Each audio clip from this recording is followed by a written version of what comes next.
Во рамки на деновите за медиумска писменост, Советот за етика во медиумите одлучи да одржи една јавна седница, односно дебатата на седницата на Комисијата за жалби, да ја објави потоа јавно на социјалните мрежи, се со цел да биде одговорно, транспарентно донесувањето на одлуките во рамки на Комисијата за жалби. Жалителот во своите жалби наведува дека двата текста содржат неточни информации, дека постои апсолутна пристрасност и дека не е застапена втората страна. Дефинитивно станува збор за тема која што е од јавен интерес, меѓутоа начинот на кој што е обработена, мислам дека не задоволува голем број од новинарските стандарди. Значи, единица и 13 мислам дека се прекршени, ако гледаме како новинарски текст, меѓутоа мислам дека не е новинарски текст.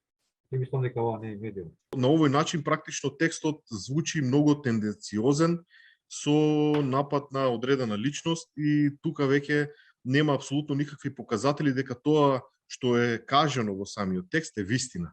И го наведува читателот и целата јавност која што допрала до текстот дека всушност тоа е единствената вистина и немаме ниту втора страна, ниту некакви показатели дека тоа што е напишано е фактичката ситуација. Најпрво да се изјаснам за моето гледање за прашањето за медиум или не, го третирам како медиум, затоа што сепак изнесува сериозни информации и допира тема од јавен интерес, а преку конкретниве два текста кои ги разгледуваме ни дава пример дека станува збор за медиум кој што работи лошо новинарство.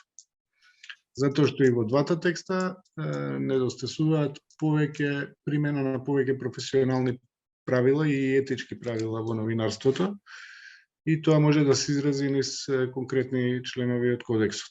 И исто така беше и овде констатирано, јас се согласувам дека има повеќе мислења отколку факти. Значи, мислат вака, мислат онака, а фактите не ги гледаме фактите. Во моментов се усвои така наречен Digital Service Act на Европска комисија, а се носи и Media Freedom Act.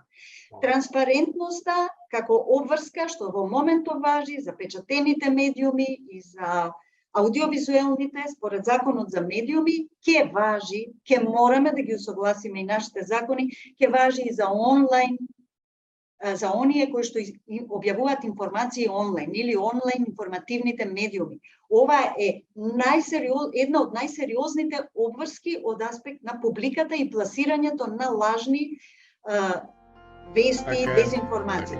Размислувај критички. Составија целата приказна. Денови на медиумска писменост 2022 од 25 октомври до 1 ноември. Дознај повеќе на www.mediumskapисmenost.mk.